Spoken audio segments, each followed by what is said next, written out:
já falo, eu já te apresento. Vamos lá, agora tá bom. sim, acho que agora vai dar certo, tá? Tá. Vamos ver aqui no grupo, na página, se tá. Ah, agora sim, agora está mostrando aqui. Está ao vivo na página. Eu vou acompanhando na página e vou acompanhando também aqui no aplicativo. Agora Tá. sim. Michele, boa noite em primeiro lugar. Deixa eu me Boa noite. apresentar e eu passo para você. Meu nome é Luciano Lacerda, eu sou professor, sou pesquisador em autismo e inclusão. E, quer dizer, a razão disso tudo é porque eu tenho um filho com autismo, Benício, e estou nessa trincheira aí. E, normalmente, quando a gente fala de autismo, a gente está falando, quase sempre está se falando de criança, né? E até eu, assim, tinha uma percepção até muito limitada.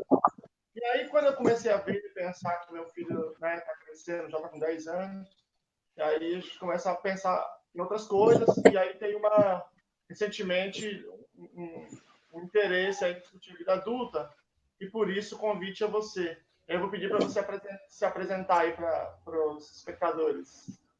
Tá, joia. Boa noite, Lucelmo. Boa noite a todos. O meu nome é Michele Malabi.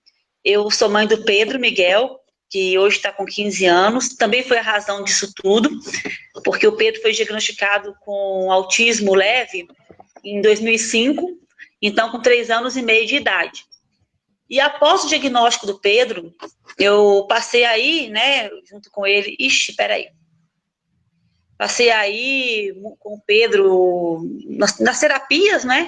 E alguns profissionais, então, começaram a ver alguns sintomas que eu poderia estar dentro do espectro. Então, eu fui diagnosticada também dentro do espectro de autismo com a síndrome de Asperger. Fui diagnosticada em janeiro de 2014 com síndrome de Asperger. E mesmo antes do meu diagnóstico, eu comecei a estudar muito sobre o autismo para poder ajudar o Pedro. Porque quando ele teve o diagnóstico dele, nós não tínhamos tantos profissionais aqui em Belo Horizonte capacitados para estar ajudando, né? Então, são 10 anos aí de estudo em cima do autismo também. Michele, eu queria começar falando por esse ponto. Quando você era criança, os seus pais desconfiaram de alguma coisa, procuraram profissionais? Como é que é a sua história, assim, infantil, assim, relacionamento com os sintomas do autismo? Bom, Selmo, desconfiar de autismo, não. Né? A gente está falando de 1975, década de 70, então somente aqueles casos bem severos, né? Eu acho que nem os moderados a gente pode dizer que tinha um diagnóstico naquela época precisamente, né? Eu ia muito em psicólogo, eu lembro de ter tido 2 psicólogos, né? Duas psicólogas, na verdade, que eu ia, porque eu sempre fui uma menina muito reclusa, ficava muito assim dentro do quarto, até os 9 anos de idade. Eu já tinha escrito 12 livros, eu aprendi a ler sozinha, mas eu não tinha amigos. Então, eu tinha aquela dificuldade de estar fazendo amizade. Quando tinha um amigo ou outro, era de escola. Então, nunca tinha amigo indo para minha casa. Eu não lembro de nenhum aniversário que eu tivesse feito que tivesse amigos para convidar. Sempre era primo que ia, ou alguma filha de alguma vizinha. Nunca tinha amigo, na verdade, né? E muito reclusa, procurar ficar mais perto de adulto. Não gostava muito de ficar perto de criança, ficava muito perto de adulto. Os assuntos que eu gostava eram assuntos muito elaborados, né? Então, por exemplo, eu lembro quando teve aquela novela Mandala, que era uma adaptação de Édipo Rei, né? Da peça, e eu gostei demais. Tudo que tinha assim uma relação literária, eu gostava. Então, quando teve a novela e fizeram a referência, eu já fiz meu avô comprar a peça para mim, de Sófocles, né? Édipo Rei. Naquela época não tinha internet, não tinha nada, a gente tinha que, mesmo em BH, eram 2 ou 3 livrarias, aí tiveram que encomendar em São Paulo, porque eu não dava sossego, quando eu queria uma coisa, eles tinham que se virar para arrumar para mim, e aí eu ficava estudando sobre isso, li a peça e ficava analisando com a novela, que não teve nada a ver, né? E aí as crianças não queriam falar sobre isso, adulto queria falar. Então, o meu primeiro contato com o psicólogo foi porque eu tive uma fixação, um hiperfoco, né? Uma vez por Freud. Eu era assinante do Círculo do Livro, que era uma comunidade literária, onde você recebia um representante em casa e é uma assinatura, você tinha que comprar um número X de livros durante de 2 em 2 meses.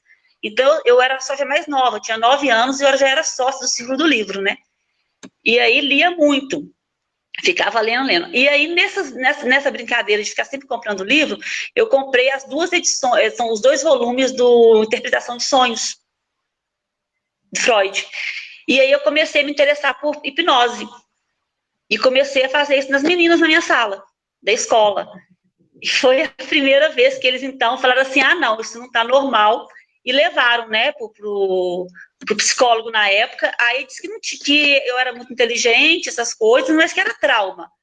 Que a fato de eu não ter amigos, eu ficar muito reclusa, fazer xixi na cama, né, que eu fiz até os 15 anos, falava que era trauma, que eu era mais tímida, mas que não tinha nada que...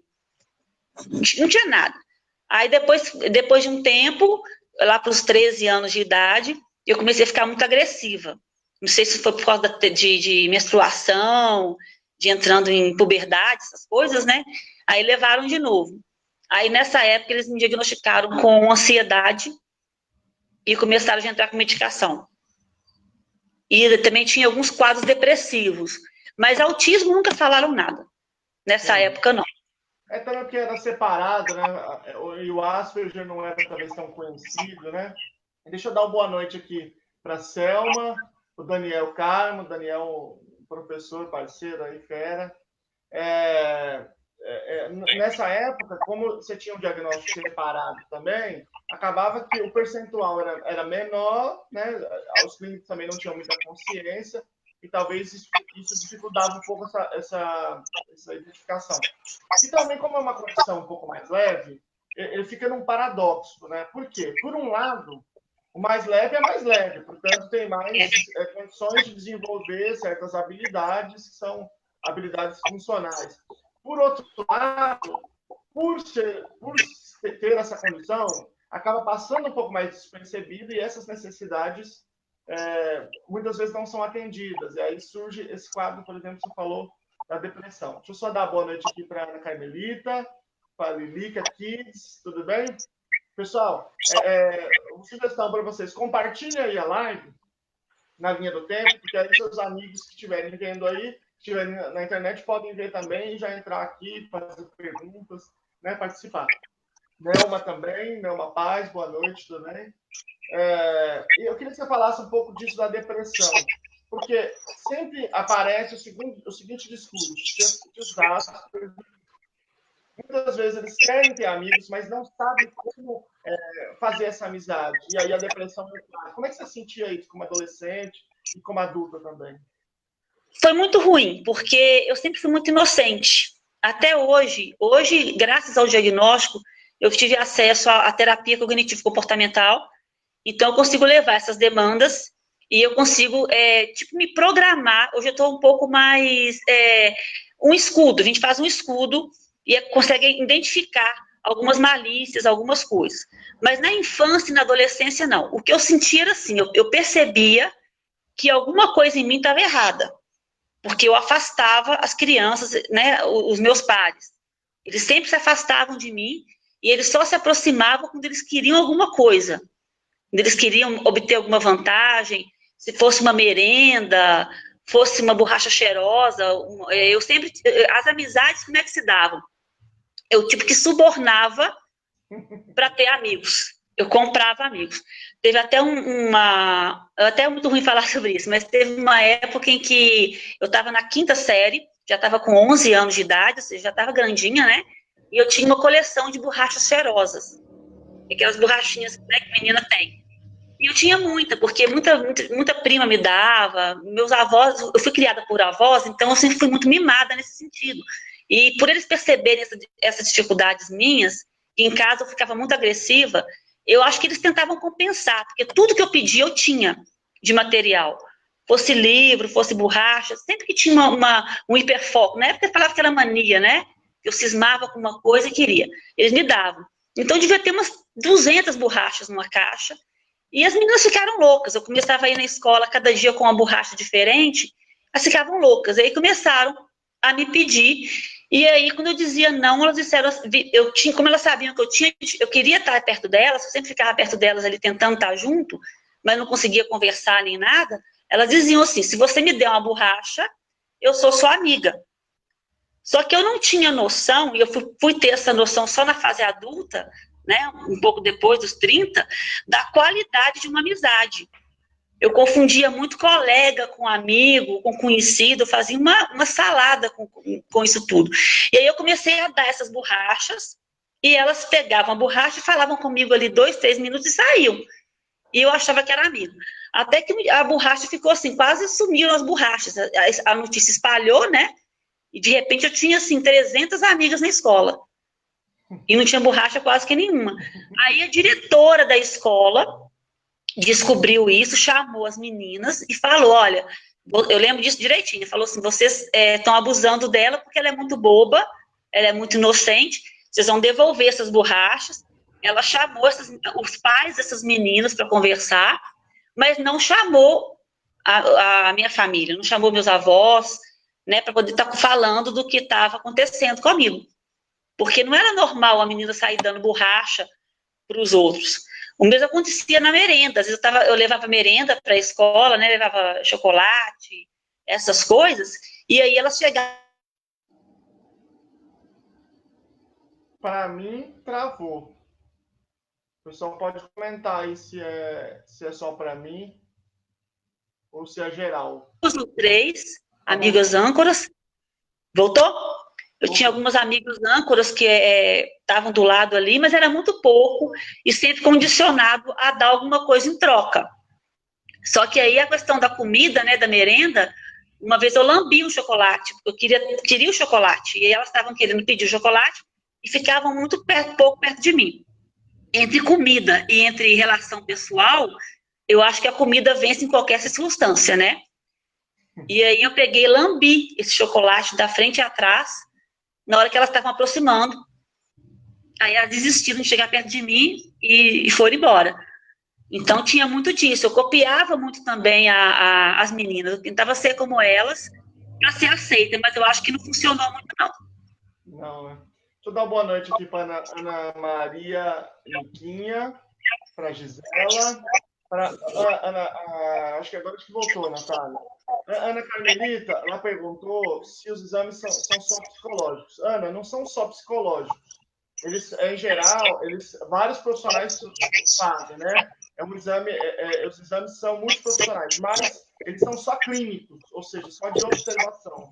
Ainda não existe nenhum exame de sangue, nenhum outro tipo que possa identificar o tipo. E aí, Michele, aí eu já quero entrar nesse ponto. No seu diagnóstico, foi difícil você conseguir o diagnóstico? Quando você começou a ver os sintomas e falou assim, opa, peraí, eu tenho isso, como é que foi esse encontro seu, essas características? Não foi difícil, não. Como que aconteceu? O mais difícil foi eu aceitar que eu tinha alguma coisa. Porque quando sinalizaram para mim, meu filho estava sendo recém-diagnosticado, foi em 2005. E aí, a psiquiatra, não foi a que deu o laudo para ele, mas ela chegou e falou assim, eu não vou atender esse menino mais não, porque eu estou sentindo que você que tem algum problema. E eu estou achando que você que tem algum sinal de autismo. Eu lembro que eu peguei o menino, levantei e falei, olha, vou pagar a consulta, mas eu não piso aqui nunca mais. Eu não vou admitir linha freudiana agora, nesse momento. De querer me culpar pelo que ele tem. Entendi agora. Quis dizer que a problema dele era sua culpa.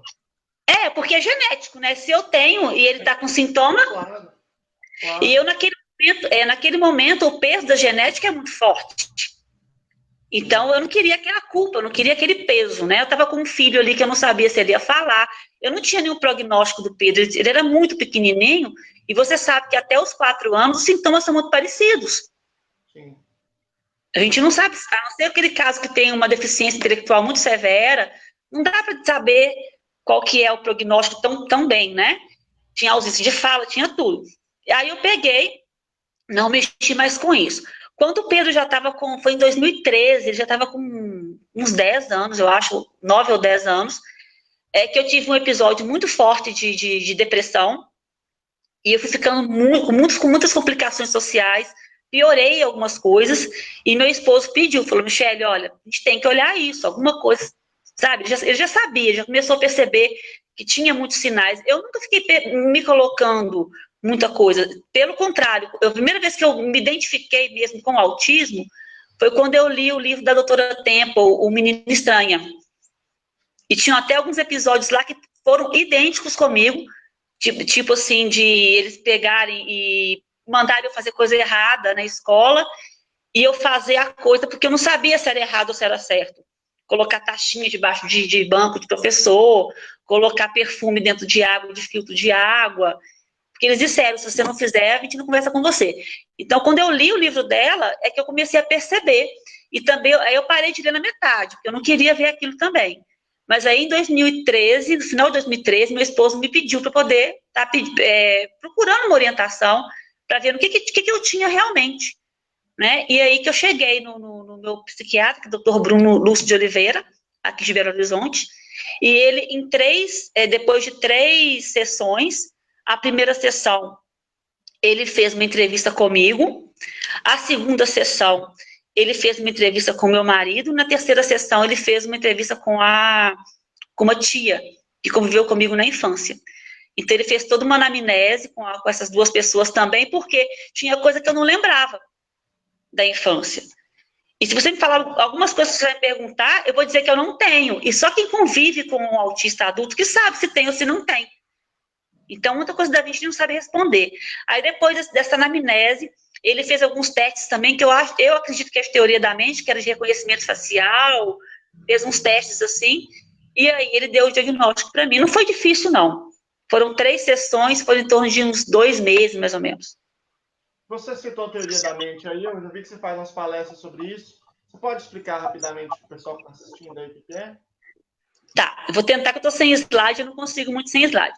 Mas teoria da mente é a meta-representação do outro. Então, eu tenho que praticamente adivinhar o que o outro está sentindo. Está ligado à empatia. Está ligado a eu estar olhando para você aqui agora e imaginar o que será que o Lucelmo está pensando sobre uma determinada situação. É se colocar cognitivamente no lugar do outro. Isso a grosso modo. Você sabe que tem um teste de teoria da mente, um teste assim, clássico, que chama teste CLM. Isso. Que a gente usa 2 bonecas, né? Para poder fazer com a criança. A gente simula uma situação, às vezes faz com pessoas também. E aí, eu estava primeira vez que eu fui dar um curso de introdução ao autismo, tinha um professor amigo meu que levou um filho. E o filho, eu tinha conversado com ele antes, e um menino super inteligente, assim, conversador, um excelente vocabulário. E aí, no meio do curso bem grande, tinha 400 pessoas. Aí eu chamei, eu falei, professor, só deixa eu fazer o teste com ele aqui? Ele falou, deixa, lógico. E aí eu fiz o teste e ele errou. Eu também errei. E eu achei muito. E aí eu achei até que estivesse me sacaneando, sabe? Brincando. Assim. E depois o pai falou que o menino estava investigando para Asperger. Não, e que eu achei mais interessante, deixa eu só explicar para as pessoas, é assim, você põe 2 bonecas, mais ou menos, né? Uma guarda um objeto numa caixa, por exemplo, e sai do ambiente. Você tira. A outra pega esse objeto desse lugar e põe em outro lugar diferente, no lugar dele. Aí a boneca volta. A pergunta é, onde essa boneca vai procurar? Óbvio que é onde ela deixou, e não aonde a outra deslocou, porque ela estava fora. Mas as crianças com autismo, a maioria erra esse teste. E esse menino errou, né? E interessante é que ele tem uma inteligência preservada. Assim, uma inteligência até acima da média. Não é uma questão de inteligência. A gente acha que teoria da mente, que isso é uma operação simplesmente de inteligência. E não é. É uma operação muito complexa e muito diferente, né? De se colocar no lugar do outro e tentar imaginar o que o outro está pensando. Isso é muito difícil. É difícil até porque nós somos muito literais. Sim, exatamente. E como é que é ser casada com dificuldade nisso? A dificuldade, Luciano, eu vou dizer para você que o que mais machuca, a maior dificuldade é realmente em compreender o outro. Porque você entender o que o outro está pensando, você não suprir uma expectativa e você perceber que o outro está frustrado com você é muito doloroso. E eu percebo que, às vezes, que eu não supro a expectativa do meu marido, que ele queria alguma coisa que eu desse para ele, mas naquele momento eu não consigo identificar aquilo, e eu percebo depois como ele fica frustrado. Aí eu pergunto, por que você está assim? Aí ele geralmente responde, porque aconteceu isso, isso e isso. Você não soube, por exemplo, consolar na hora certa, ou perceber que está chateado, e eu coloco a minha demanda por cima. E isso é muito doloroso, porque a gente percebe que o outro está insatisfeito com a gente. Só que é uma coisa que é além da minha... Eu não consigo ser diferente. Essa questão da teoria da mente, a gente pode até aprender a lidar com entender as expressões faciais. Eu consigo ver quem que está feliz, está bravo, mas e quando a pessoa está feliz, ela está rindo para você, mas ela quer te prejudicar por trás. Essa malícia ainda é muito difícil para mim perceber. É muito difícil. A mesma coisa é quando, igual, às vezes ele corta o cabelo, fica andando na minha frente, esperando que eu elogie. E eu não sei por que eu tenho que elogiar isso. Se é uma coisa normal, cortar cabelo é obrigação da pessoa. É higiene, é escovar dente. Né? Agora, tem que elogiar por quê? Então, aí a pessoa fica, mas você devia estar elogiando. Eu queria que você me elogiasse, que você percebesse. Eu percebo que cortou o cabelo. Eu só não vejo a necessidade de ficar elogiando. Eu acho que os maridos, eles vão baixar essa live e vão usar esse trecho em defesa própria, muitas vezes. É uma coisa bastante comum. A Ceicinha está dizendo aqui que o esposo dela enfrenta muitas crises existenciais, né, consigo mesmo, e ele já conversou muito, né, mas ele foge.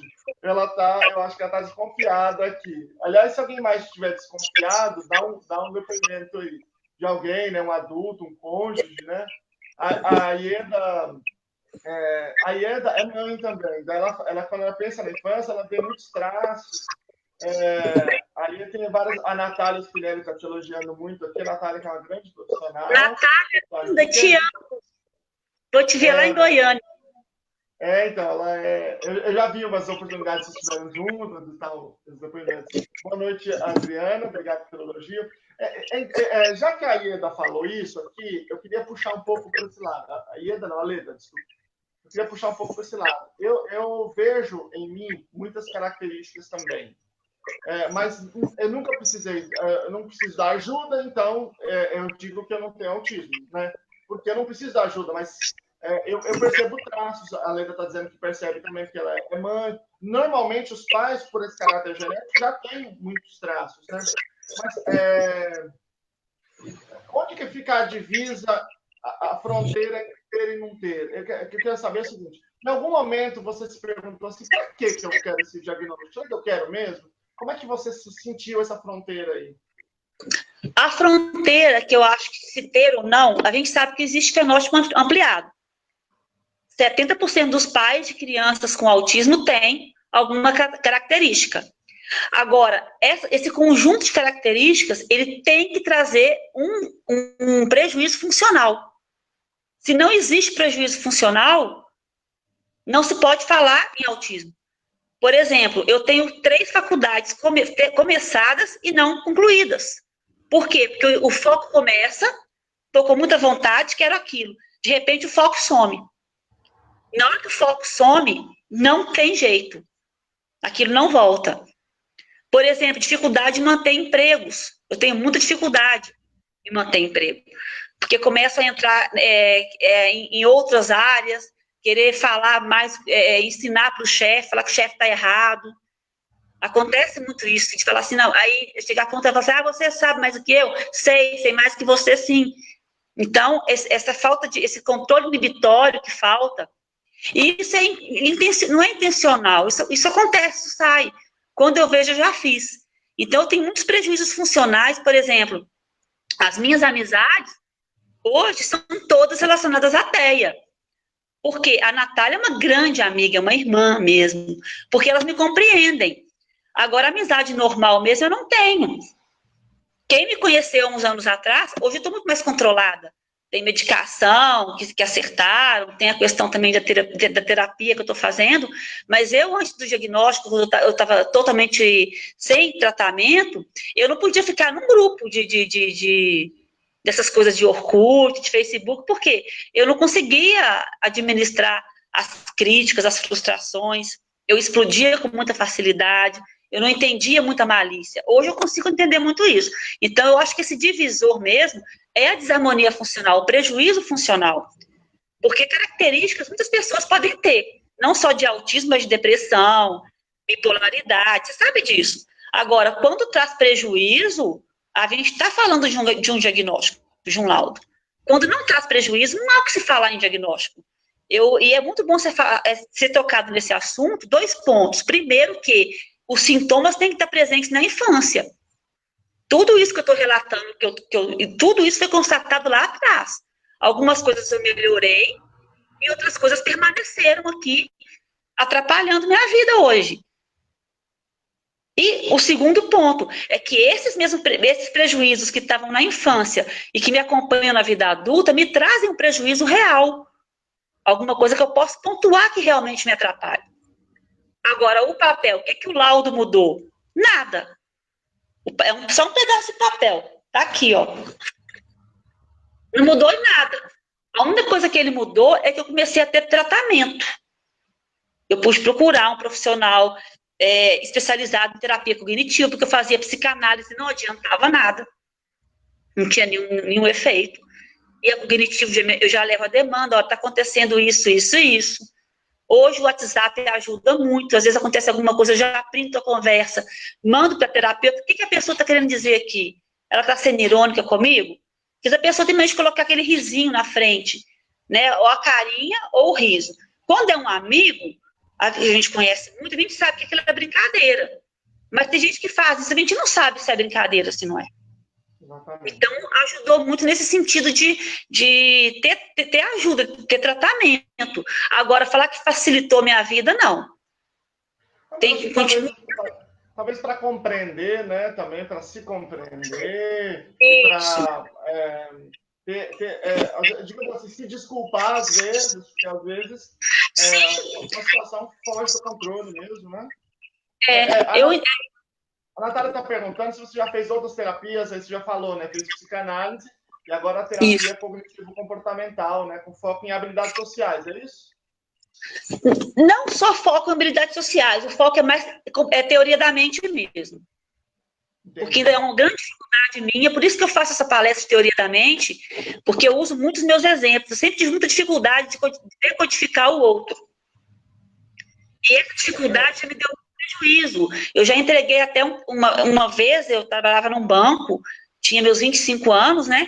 E eu entreguei um talão de cheque branco para a pessoa. Entreguei, porque a pessoa contou uma história, eu assinei, entreguei. A minha sorte que o gerente, né? Uma auxiliar de limpeza viu, falou para o gerente já estava desconfiando dessa pessoa. Essa pessoa que eu dei o talão, era uma funcionária, ela já estava sob suspeição no banco. Estava quase se demitida. E aí ele conseguiu recuperar o talão. Nossa. Mas você vê que são atitudes que não são normais para uma pessoa de 25 anos de idade. Que hoje, por exemplo, eu conto com a ajuda da tomada de decisão apoiada.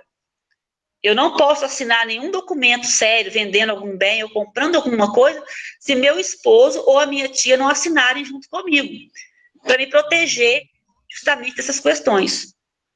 Entendi. Você falou de medicação. O que você acha da medicação? Eu acho que algumas vezes a gente precisa. A medicação já me atrapalhou muito quando eu fui medicada em excesso, sem diagnóstico. Eu tomava vários medicamentos e que não resolviam nada. Hoje eu tomo Venvance. Por exemplo, para poder escrever, eu não escrevo sem ele. Porque fica muito desordenado, é como se fosse um monte de informação solta no meu cérebro e ele não vai para canto nenhum. Então o Venvance vem, ele pega e organiza isso tudo, eu consigo sentar e focar. Então quando eu preciso produzir, eu tenho que tomar Venvance. É a única coisa que eu tomo hoje, melatonina para dormir, né? Você falou assim que tinha um interesse obsessivo, né, por livros. sabe que esse também é o interesse do meu filho, só que meu filho é mais severo, né? Então, o interesse dele é muito tátil, ele gosta de pegar o livro, assim, porque em casa sempre teve muito livro, e você tinha o interesse pelo conteúdo do livro, mas, no fim, é a mesma coisa, assim, é um interesse perseverante. Quando você vai escrever, assim, você escreve tudo de uma vez, vem a ideia, aí você precisa ficar aquilo. Como é que é esse processo de produção, assim, de escrita? Olha, quando eu era até meus 15 anos, que eu ficava quieta no meu canto lá, ninguém me importunava, eu ficava no quarto horas e horas e horas, e eu não tinha muito contato social. Eu consegui escrever, assim, um livro em uma noite e metade do dia. Eu ia direto. A partir do momento que eu comecei a ter que ter muito contato social, inventaram de pegar umas vizinhas lá e mandar vir conversar comigo, para me tirar do quarto, essas coisas, esse dom foi desaparecendo. E hoje, para me escrever, é muito mais difícil. Inclusive, quando, por exemplo, tem muita palestra, tem que ter muito contato, muita coisa social, assim, de ter muito contato com as pessoas, fica muito mais difícil escrever, ter foco. Quando eu me isolo, eu consigo fazer mais. E eu já li esse livro aí, Longe da Árvore. Então, eu ia falar sobre ele aqui, que eu vou fazer uma indicação e vou fazer uma pergunta sobre ele. Deixa eu colocar direitinho aqui. Esse livro, Longe Isso. da Árvore, do Andrew Solomon, ele é muito interessante. Esse autor, ele é uma pessoa da área da psicologia, ele é homossexual, teve umas experiências difíceis em relação ao pai dele, e ele escreveu esse livro com a relação de pais com várias pessoas de várias diferentes condições. Pessoas com nanismo, deficiência intelectual, várias situações. E também com autismo. Só que o que ele está explorando nesse livro é a diferença, né? Um pai típico com uma criança não típica, a criança com autismo, e depois virando adulto, como é essa dificuldade. A minha pergunta é justamente o contrário. Pela sua condição de pessoa com autismo, você acha que isso te facilitou ou dificulta a relação com o seu filho? Ah, facilitou muito. Facilitou muito. Até porque quando a gente estava, ele era pequenininho, era como se eu estivesse me vendo nele. Eu conseguia, às vezes, adivinhar em que ponto tocar numa terapia, como fazer ele responder. Foi assim, foi muito mais fácil. Foi muito fácil, porque eu conseguia ler as intenções dele de uma maneira muito clara. Às vezes eu parava, ficava olhando para o Pedro assim, e eu falava assim, vou fazer isso, que vai dar certo. Aí fazia, ele respondia. E aquela coisa, como eu sou muito mais literal, então assim, eu nunca cheguei para ele e bombardeei. Tipo assim, Pedro, como é que foi lá na escola? Nunca falei assim com meu filho. Eu chegava para ele, na hora que ele estava voltando da escola, Pedro, o recreio foi bom? Você brincou com alguma criança? Então, eu sempre fazia coisas mais as perguntas pontuais. Eu sabia como colocar as intervenções. Eu acho que isso aí ajudou muito, porque eu me via muito nele. Era tipo como um espelho. Agora, a minha relação com a minha filha, que é neurotípica, é mais complicada. Porque ela exige uma abstração muito maior, ela exige uma conversação muito maior. Mas eu tenho que falar para ela assim, fala um pouquinho menos, que mamãe está ficando com dor de cabeça. Porque ela começa a falar, às vezes vindo da escola, e ela começa a falar muito. E aqueles 10 minutos vindo é uma coisa assim, que ela deve despejar umas 50 mil palavras. E aí eu já falei com ela hoje. Eu já fiz uma estratégia que tem uma árvore no meio do caminho, e eu falo, até aquela árvore você pode conversar comigo. Depois daquela árvore, nós vamos em silêncio, pensando. Porque me cansa. E ela entra num assunto, vai em outro e quer interagir de qualquer maneira. Já com meu filho, não. A gente tem diálogos pontuais sobre assuntos. Então, fica muito mais fácil. E vai muito de encontro com o que o livro fala, né? Da maçã, fruto que cai longe da árvore e que não identifica. Então, eu vivo as duas realidades. Mas o meu filho com autismo, eu sinto que ele é o meu fruto. Está no mesmo fruto, né? E é a maçã. E a laranja. É a menina que caiu longe da árvore, né? Isso. A Lilica, ela descreveu assim, tem um amigo que é Asperger, ele é casado e tem um filho autista severo grave. Ele tem dificuldade de pôr limites no filho e expressar suas emoções. A gente sabe que um dos motivos pelos quais o Asperger entrou no DSM-5 é porque tem uma superposição genética, né? Hoje é muito claro que é genético, e que, portanto, tem muito pai Asperger com filho autismo mais severo. O seu filho é Asperger também? Como é que é o desenvolvimento dele? Não, o Pedro ele é autista leve, ele nunca foi Asperger, ele teve atraso de linguagem, eu não tive, né? Então, o meu cognitivo sempre foi muito preservado, o dele não é. Ele tem uma certa lentidão para aprender, ele aprende sim, mas ele aprende de maneira diferenciada. O meu não, eu sempre fui autodidata e falei na idade certa, uma linguagem muito sempre bem colocada, com tudo direitinho, e ele não. Então, o Pedro ele é autista de grau leve, ele não é Asperger. A Natália está dando um depoimento aqui, que depois de palestras suas, várias pessoas foram procurar aí o pais, né, de crianças com autismo, procuraram e conseguiram o diagnóstico, conseguiram se ajudar, então é uma coisa bem interessante. A Guia também, a Guia Pontes está falando aqui, que também tem alguns desses prejuízos, e indicaram psicanálise, ele não seguiu. Uma boa escolha aqui, porque realmente é complicado. A Ana Carmelita está colocando aqui, então é fato a necessidade de tratamento para que não haja piora. Isso é muito importante, né?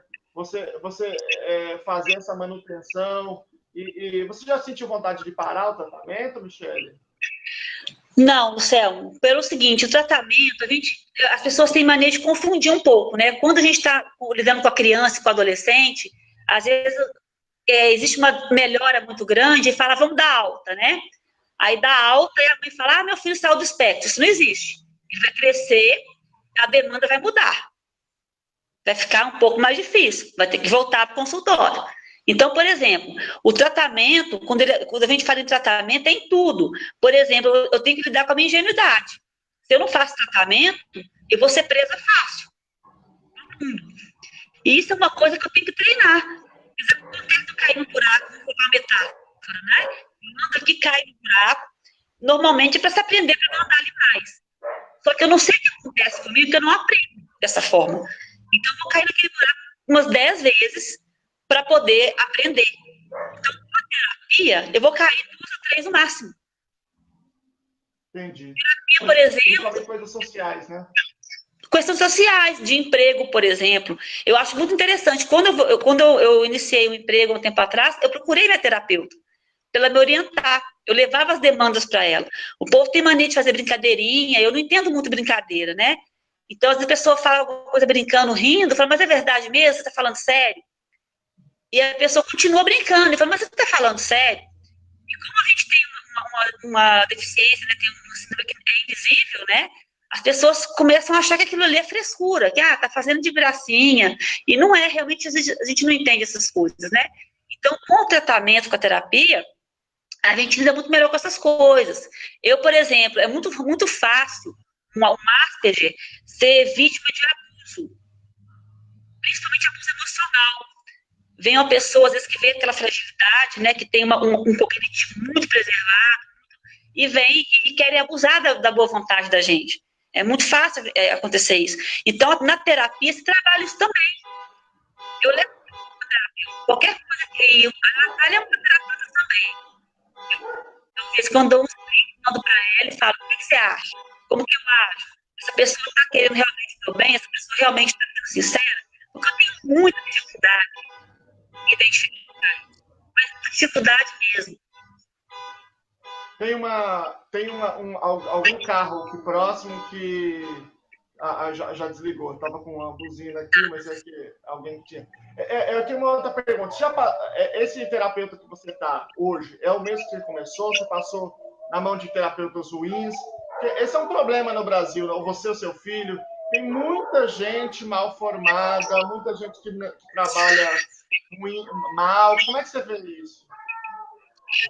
Meu filho passou por vários terapeutas ruins. Por isso que eu resolvi ser a terapeuta dele. Não é o indicado. Mas foi o que deu para fazer na época. Quando os terapeutas bons começaram a aparecer em BH, ele já estava com meio caminho andado. E aí eu passei para eles. Mas assim, a maior parte, a parte mais pesada eu fiz sozinha. No meu caso, quando eu tive o diagnóstico, pensa bem, quem você vai achar? O meu terapeuta não é especializado em autismo. O primeiro não sabia nada sobre autismo. E veio com a linha de psicanálise. Não conseguiu nada. Aí eu fiquei praticamente 1 ou 2 anos sem ter ninguém. Aí consegui uma outra terapeuta. E aí eu levei para ela a minha demanda. E ela foi estudar um pouco sobre autismo para me atender. Ela não é terapeuta de comportamento, não é analista, não. A linha dela é humanista, mas ela, tipo, que se vira para me atender. Agora, se você me disser aqui em BH, nós temos um terapeuta só, que é cognitivo comportamental, com a agenda dele dela está lotada, e atende a maioria adolescente. É muito difícil. É bem complicado. Você não tem... Quem atende e está focando na criança e no adolescente. Ô Michele, pessoal, acho que às vezes o áudio da Michele tem algum probleminha, a Márcia Baeta comentou aí, mas eu acho que é uma questão da conexão, então acho que é só... No decorrer, às vezes oscila, às vezes está bom, às vezes não está tão bom, né? Mas a gente vai tocando, acho que dá para ouvir. Você sabe que eu acho que esse é um problema também, é assim, nós estamos vivendo hoje o boom da aba. Então, a análise aplicada está tendo um crescimento gigantesco, impressionante, por vários motivos, né? Porque você tem a Organização Mundial de Saúde, é a intervenção que ela recomenda, você tem aí as evidências muito sólidas, mas quando você fala de autismo leve, de quadros de depressão e ansiedade, nós temos essa outra prática com evidência, que é a terapia cognitivo-comportamental. E eu tenho a impressão que ela não está acompanhando, assim, em termos de quantidade, essa explosão profissional, quer dizer, não está tendo cada vez mais profissionais. Aí em Belo Horizonte, por exemplo, na área da análise do comportamento aplicado, tem a Camila Gomes, que eu sei que é uma grande referência no país, né? São reconhecidos. E também a Aline Abreu. Mas e tem a Aline Como? A Aline Abreu também. Sim, exatamente.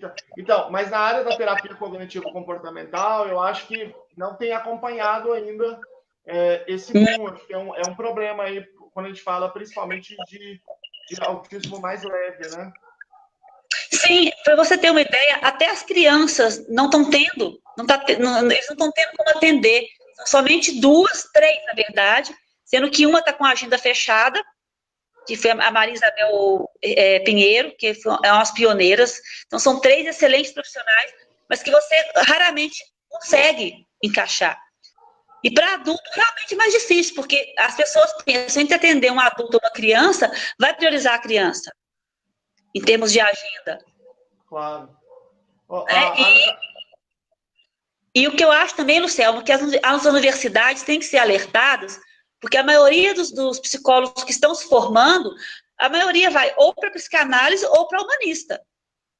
Não se fala em análise de comportamento. Nas universidades, eu acho que esse problema, aos poucos, está sendo discutido, né, por conta desse boom da aba. Mas a cognitivo comportamental talvez esteja acompanhando ainda. A Ana Carmelita está falando que, por conta de depressão, ela procurou também terapia cognitivo-comportamental, mas não achou aqui o Dr. Braulio que indicou. Agora tem uma pergunta aqui da Natália, que é a seguinte: Michele, fala um pouco da dificuldade de relações pessoais. Pode falar um pouco como lida com a dificuldade com seu marido? A gente sabe que muitas das pessoas nessa condição não conseguem se casar.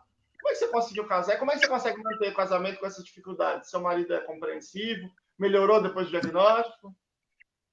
Não. O que acontece? Ele é muito compreensivo, né? Eu acho que essa pergunta é mais para ele, porque é difícil conviver comigo. Sempre foi. Eu sou uma pessoa muito pirracenta, de bater o pé mesmo, muito chata com organização. Sou uma pessoa meio chata mesmo, né? E em termos, assim, eu não sei, esse negócio de sex appeal, essas coisas também. A minha mente ela é um pouco mais masculina, as minhas roupas são um pouco mais masculinas. A gente brinca muito aqui falando que ele é a mulher da casa, porque ele é mais sensível, ele gosta assim, de ser elogiado, ele gosta daquelas coisas, né, que mulher faz, assim, e que eu não faço. Então é muito difícil. Então, foi como eu falei antes, tá suprindo a expectativa dele é muito complicado. E ele fala muitas vezes que ele se sente sozinho dentro de casa, né? Porque o Pedro fica no quarto dele, eu quero ficar também no nosso quarto. E a Alice que está dando conta de suprir um pouco, né? E ele fala também que às vezes tem a impressão que ele tem 3 filhos. Porque eu acho muito de maneira infantil, às vezes. Quando tem alguma discussão, por exemplo, entre eu e o Pedro, o filho, ele tem que ficar no meio, tipo, mediando. Falando, olha, sua mãe quer dizer isso. Michele, aquilo. Porque a gente é muito parecido, então dá muito embate. E ele fala mesmo que às vezes ele acha que tem 2 filhos, 3 filhos em casa. E eu tô casada há 20 anos. 20 não, namoro e casamento tem 20 anos. Foi o primeiro namorado e tô com ele até hoje. Sabe que tem um psicólogo inglês, chama Simon Baron-Cohen. Ele foi um dos que elaborou a ideia do autismo como um prejuízo principal na teoria da mente, mas nos últimos anos ele vem trabalhando na ideia do autismo como um tipo de cérebro hipermasculino. Não quer dizer, não tem nada a ver com questões de orientação sexual, mas com uma forma do cérebro funcionar que é mais típica em homens, ou seja, mais ligada a padrões do que a pessoas, a padrões e objetos do que a pessoas. Então, isso tem uma certa identidade com o que você está falando, de ter talvez alguns traços que, em geral, são reconhecidos como masculinos, né? Outro ponto também, que eu não falei agora que você tocou nesse assunto, quando eu era criança, eu me vestia de menino. Até os 8 anos de idade, eu me vestia de menino e tinha uma maletinha, e eu dizia que meu nome não era Michele, era Michel, não queriam que me chamassem assim, né? E aí também... Para mim, travou. Não, travou? Ixi. Travou? Peraí.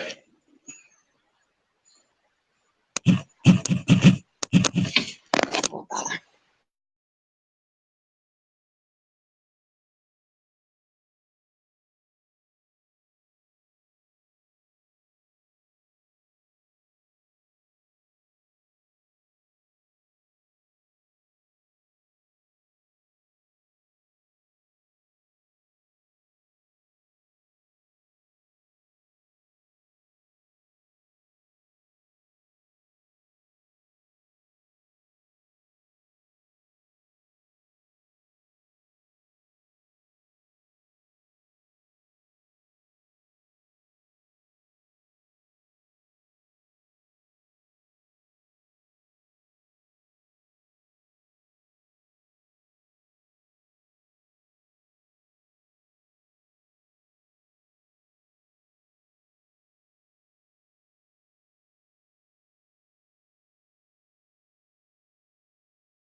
Lucelma, eu não tô te vendo. Ixi, Maria. Pronto. Agora sim. Caiu, mas voltamos. Então, deixa eu só falar. Juliana Koga, boa noite. Chegou agora, mas tá bom, tá perdoada. Michele, toda sorte, deu uma caidinha aqui, mas toda sorte já tá. Nós estamos aqui terminando já a live, lá no fim. A Natália Cavalcante pediu aqui as referências escritas. Natália, eu não conheço sobre o cérebro hipermasculino, eu não conheço literatura em língua portuguesa. Eu fiz uma pequena apresentação. Você conhece sobre isso, sobre o cérebro hipermasculino? Você pode pôr depois aí nos comentários? Tem referência aqui, ó. Qual que é esse? É o livro do Dr. Walter Camargos, Síndrome de Asperger e outros transtornos do espectro do autismo e de alto funcionamento. Lá tem as referências. Vixe. Travou de novo.